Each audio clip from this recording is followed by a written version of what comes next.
Saludos muchachos, ¿cómo están? Vamos con aspectos bioéticos. Como siempre les digo, lo primero que tienen que hacer para las formas es revisar los proyectos y las tesis que les he dado para que vean de qué forma deben ejecutar esta parte, esta sección, ¿ok? Aquí les voy a dar, son conceptos teóricos para que ustedes tengan una idea de a qué hacemos referencia con aspectos bioéticos. Bien, comencemos. ¿Cuáles son los objetivos de aprendizaje en esta ocasión? Primero vamos a comprender los fundamentos históricos y principios esenciales de la bioética aplicada a la investigación en ciencias de la salud. Luego identificaremos los marcos normativos internacionales vigentes, como la Declaración de Helsinki, las guías SIOMS y el informe de Belmont, entre otras. Diferenciar los requisitos éticos específicos según el diseño metodológico de cada uno de ustedes. ¿Qué hay que hacer cuando se va a hacer una encuesta? ¿Qué hay que hacer cuando se hace un caso clínico? ¿Qué hay que hacer cuando se hace serie de casos? ¿Qué hay que hacer cuando se hace un estudio observacional? Cuando hacemos una investigación in vitro? Cuando hacemos un ensayo clínico controlado.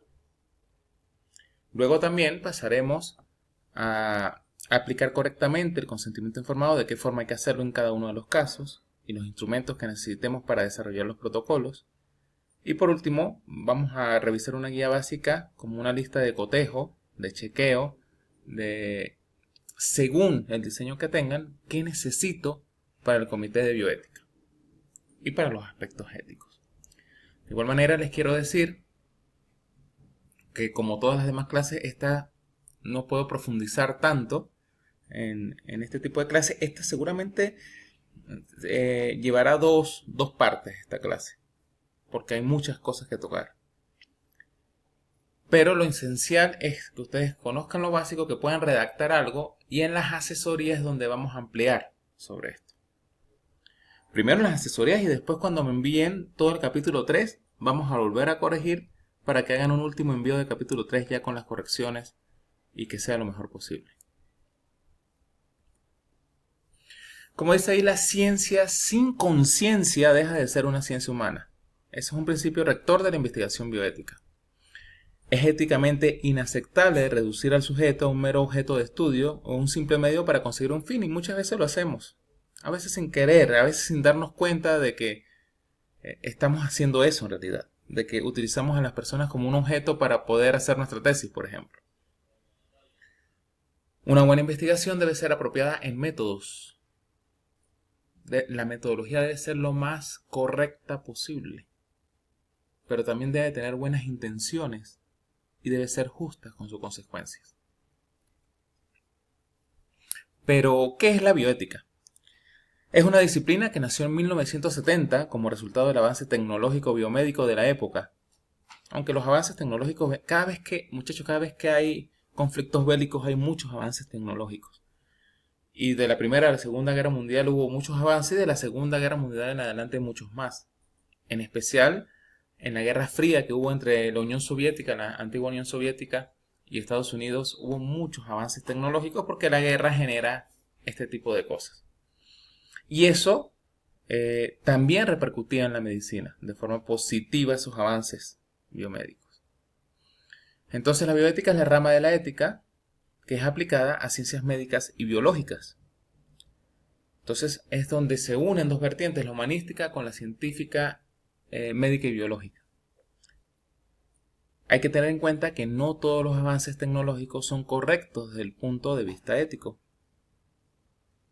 pues pueden atentar contra el ser humano y su dignidad. Ha sucedido muchas veces.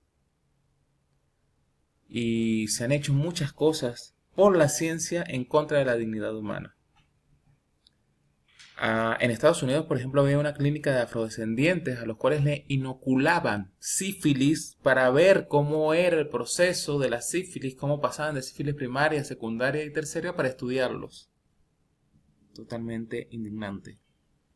Lo que hacían los nazis, por ejemplo, en los campos de concentraciones, cuando hacían cirugías sin anestesia, cuando trataban de cambiar, por ejemplo, un brazo de una persona hacia otra persona a ver cómo funcionaba, cosas horripilantes, la verdad. Entonces, ¿qué pregunta se plantea la bioética? La tecnología, lo técnicamente posible es éticamente correcto. Lo que yo quiero hacer es éticamente correcto. Eso lo tengo que plantear siempre. Estoy violando la dignidad de la persona a la cual voy a atender. Estoy manipulando a esa persona para un beneficio propio. ¿La relación riesgo-beneficio que va a tener el paciente es favorable o no? Hay 3 ejes muy importantes que se van a evaluar en toda investigación. En este caso, en la investigación de ustedes, en el proyecto y en el futuro informe de investigación que ustedes van a hacer. Lo primero es el área temática. Hay relevancia científica, es cuando decimos hay una brecha del conocimiento, hay un vacío, hay una controversia que yo quiero tocar. Lo segundo es la metodología. La metodología es válida, tiene el diseño adecuado. Soy honesto con las limitaciones de la metodología que puedo aplicar.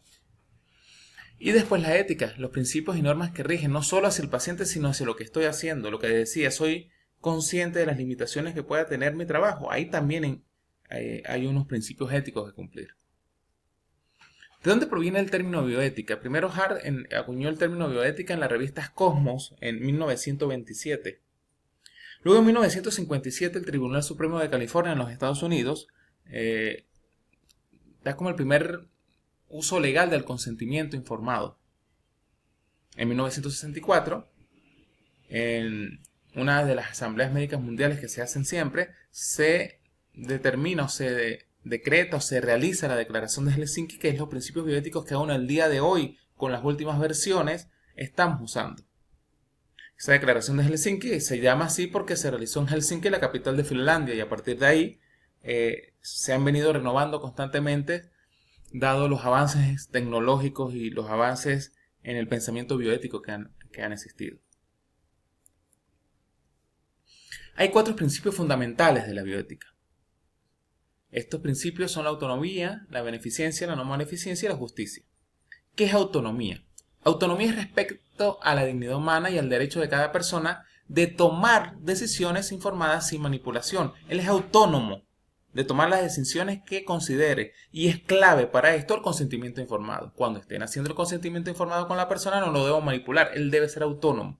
¿Lo debo guiar? Sí, hay que guiarlo en ocasiones porque tal vez tenga temores que no son razonables, pero no manipularlo para que no firme el consentimiento. La autonomía es válida siempre y cuando no se produzca desmedro propio. Nosotros también debemos ser conscientes, y por más de que él sea autónomo, hay casos donde esa autonomía puede ir en contra del mismo. Y hay bases legales, por ejemplo, ustedes pueden revisar el párrafo 25 y 26 del Código del Helsinki para lo que es autonomía del paciente. Luego está la beneficencia, actuar en beneficio del paciente, del participante, es causarle bien activamente, es un principio hipocrático, muy conocido, y en este caso la relación riesgo-beneficio debe ser favorable al paciente. Podemos revisar algo al respecto de la beneficencia en la guía o la pauta 4 de la guía de la SIOMS. Luego tenemos la no maleficencia, que es no dañar intencionalmente al sujeto de estudio. Hace referencia a actos concretos, no solo a actitudes que pueda tener. Debemos tener en cuenta normas jurídicas, en nuestro caso la Ley Orgánica de Salud en su artículo 6. Y los criterios de, por ejemplo, parar los ensayos clínicos cuando esté sufriendo algún daño al paciente.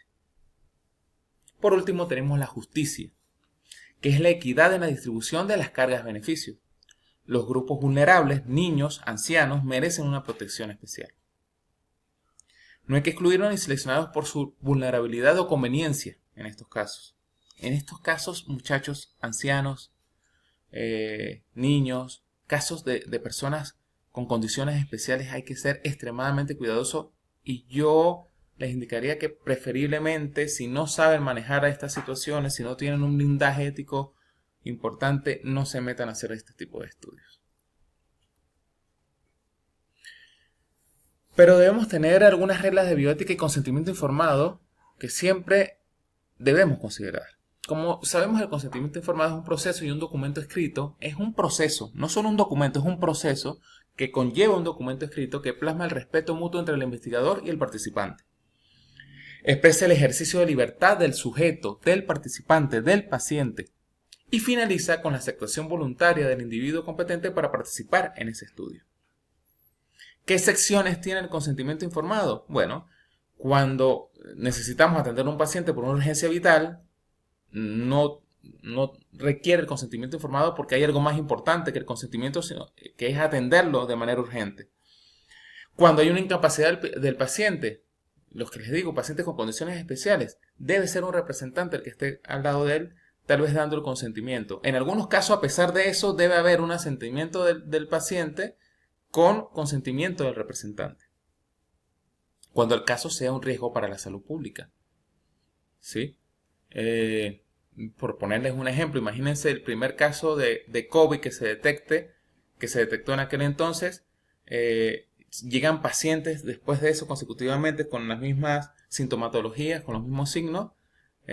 Tal vez no necesite firmar un consentimiento informado porque está corriendo riesgo la salud pública, porque puede ser algo que sea pandémico. Entonces, en algunos casos hay que atender a los pacientes inmediatamente, aislarlos sobre todo.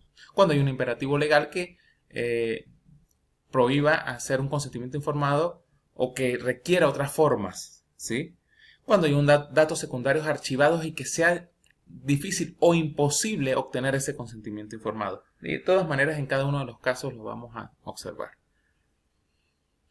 Bien, casos de información suficiente, hay que tenerlos en cuenta. Los objetivos y metodología de estudio deben ser muy claros para que el paciente sepa cuáles objetivos tiene el trabajo que vamos a hacer y qué metodología se va a seguir, qué intervenciones posibles él va a recibir, qué beneficios y riesgos potenciales va a tener ese estudio, qué forma habrá de compensar los daños si estos los hubiese, y que el carácter es netamente voluntario. Por otro lado, debe haber comprensión, debe haber un lenguaje claro y sin tecnicismos. Recuerde que ustedes están hablando con un paciente. La forma como se van a comunicar con él es la forma como él se comunica, no con la forma como nosotros nos comunicamos. Nosotros tenemos mucho lenguaje técnico y debemos adaptarnos al paciente. Debemos dejar un espacio para las preguntas del paciente o del sujeto de estudio, un tiempo para que pueda reflexionar. ¿Sí? Debemos esperar para que verifique si comprendió lo que le estamos diciendo, lo que él leyó, y debemos tener una disponibilidad permanente. Por último, la voluntariedad es que no debemos ejercer coacción y presión para que firme el consentimiento informado. Debe haber una relación de dependencia activa. Cuando hablamos de dependencia activa es que si vamos a firmar un consentimiento informado con ese paciente porque está formando parte de nuestro estudio, debemos estar constantemente para él cuando lo requiera. También el paciente, y debemos ser conscientes, tiene derecho al retiro en cualquier momento del estudio. Hasta el momento doloroso para nosotros, muchachos. Cuando ya el estudio está casi terminado, si decidió retirarse no tenemos nada que hacer. Y no habrá consecuencias por negarse a participar o por negarse a seguir en el estudio. Y por supuesto debe tener una capacidad legal para poder consentir de que va a participar en el estudio.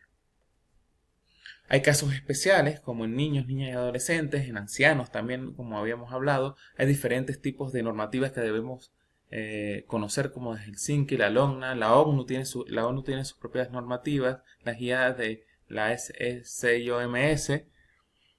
Y bueno, hay un principio irrenunciable: la negativa del menor prevalece sobre el consentimiento del representante. Incondicionalmente, el representante quiere que lo atiendas, quiere que participe en el estudio, el menor no quiere, no se puede hacer nada, muchachos. Si es menor de 6 años, debe haber un consentimiento escrito del representante más una explicación verbal simple hacia el niño, y se respeta la señal de rechazo, bien sea llanto o retirada. Si es de 6 a 11 años, debe haber un consentimiento escrito del representante más asentimiento escrito del niño, con un lenguaje simple, letras grandes, con figuras si es posible. Y de 12 a 17 años, ya estamos hablando de pubertad y adolescencia, un consentimiento escrito del representante más asentimiento escrito, con una información detallada muy parecida a la del adulto. El representante legal tiene derecho a observar la participación que se está haciendo, y no debe haber aprobación de videos o audios sin autorización específica adicional. Vamos a seguir con la siguiente parte en un próximo video.